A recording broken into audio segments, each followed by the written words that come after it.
13 अक्टूबर 1972।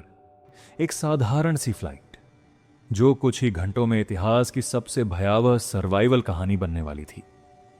एक ऐसी कहानी जिसे दुनिया आज भी मिरेकल ऑफ द एंडीज के नाम से याद करती है। यह विमान उरुग्वे से चिल्ली जा रहा था, जिसमें युवा रग्बी खिलाड़ी, उनके दोस्त और परिवार के सदस्य सवार थे। माहौल हल्का था, हंसी मजाक चल रहा था। किसी को जरा सा भी अंदाजा नहीं था कि यह सफर उनकी जिंदगी का सबसे खतरनाक मोड़ बनने वाला है। लेकिन जैसे जैसे विमान एंडीज पर्वतों के करीब पहुंचा, मौसम तेजी से खराब होने लगा। बादल घने होते गए, दृश्यता लगभग खत्म हो गई और विमान खतरनाक बर्फीले इलाके में प्रवेश कर गया।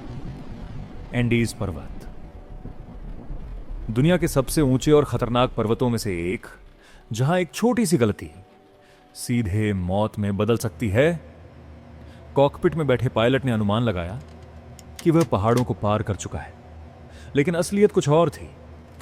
विमान अभी भी ऊंचे पहाड़ों के बीच फंसा हुआ था और यहीं हुई सबसे बड़ी गलती।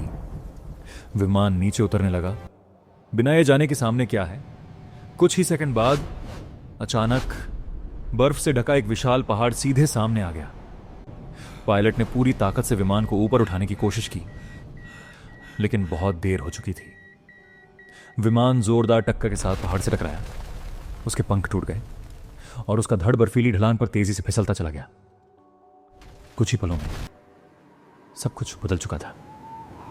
45 जिंदगियां अब मौत और जिंदगी के बीच बिखर चुकी थी। कई लोग उसी वक्त मारे गए और जो बचे वे गंभीर रूप से घायल थे। ठंड, दर्द और डर सब एक साथ उन पर टूट पड़ा था। टूटा हुआ विमान अब उनका एकमात्र सहारा था। चारों तरफ सिर्फ बर्फ और मौत जैसी खामोशी। ऊंचाई लगभग 12,000 फीट, तापमान -30 डिग्री तक गिर रहा था और उनके पास न पर्याप्त कपड़े थे, न खाना और न ही कोई मदद। पहली रात शायद उनकी जिंदगी की सबसे लंबी और सबसे दर्दनाक रात थी। हर कोई ठंड से कांप रहा था, सांस लेना भी मुश्किल हो रहा था।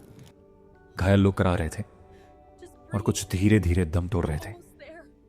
लेकिन इस अंधेरे के बीच कुछ लोगों ने हार मानने से इनकार कर दिया। उन्होंने फैसला किया कि वे जिंदा रहेंगे, चाहे इसके लिए कुछ भी करना पड़े। उन्होंने विमान के मलबे को ही अपना घर बना लिया। सीटों, बैग और टूटे सामान से उन्होंने खुद को ठंड से बचाने की कोशिश की।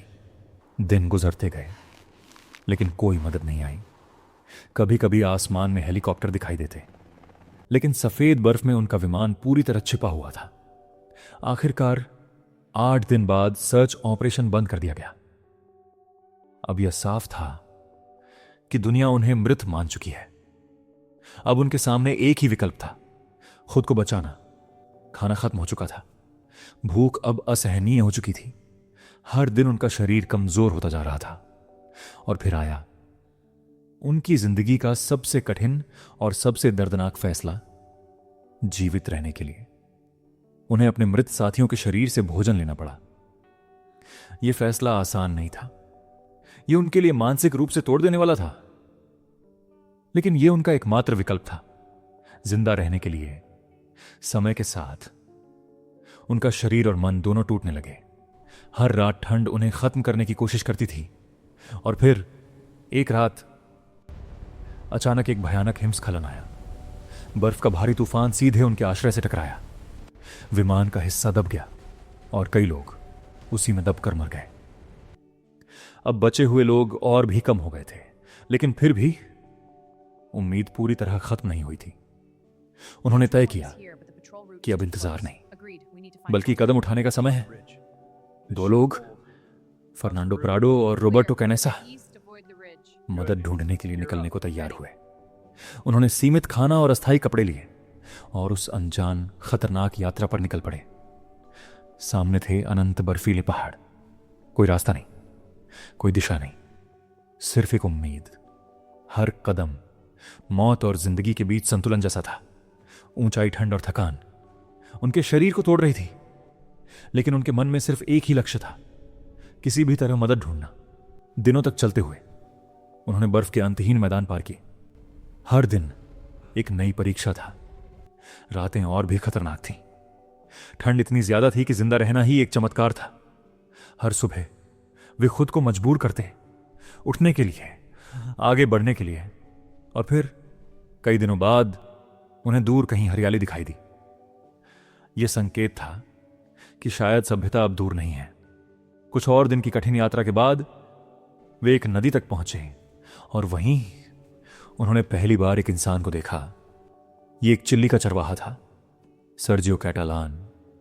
नदी तेज थी, आवाज पहुंचाना मुश्किल था, तो उन्होंने कागज पर एक संदेश लिखा और उसे पत्थर से बांधकर नदी के पार फेंका। चरवाहे ने संदेश पढ़ा और तुरंत समझ गया कि मामला कितना गंभीर है। उसने बिना समय गंवाए मदद लाने का फैसला किया। यह पल उनकी जिंदगी का सबसे बड़ा मोड़ था, जहां से सब कुछ बदलने वाला था। अब उम्मीद हकीकत में बदलने लगी थी। रेस्क्यू टीम को तुरंत जानकारी दी गई और हेलीकॉप्टर एंडीज की ओर उड़ान भरने लगे। मौसम और ऊंचाई अभी भी चुनौती थे, लेकिन इस बार वे सही जगह की ओर बढ़ रहे थे। 23 दिसंबर 1972। आखिरकार मदद वहां पहुंच गई। पहले दिन कुछ लोगों को सुरक्षित बाहर निकाला गया, बाकी को अगले दिन रेस्क्यू किया गया। 72 दिनों बाद वे आखिरकार जिंदा उस बर्फीले नरक से बाहर निकले। दुनिया इस कहानी को सुनकर स्तब्ध रह गई। यह सिर्फ एक हादसा नहीं था, यह इंसानी हिम्मत, उम्मीद और जिंदा रहने की इच्छा की सबसे बड़ी मिसाल थी। आज भी यह घटना हमें एक ही बात सिखाती है कि हालात कितने भी खराब क्यों ना हो, अगर इंसान हार नहीं मानता तो चमत्कार जरूर होता है।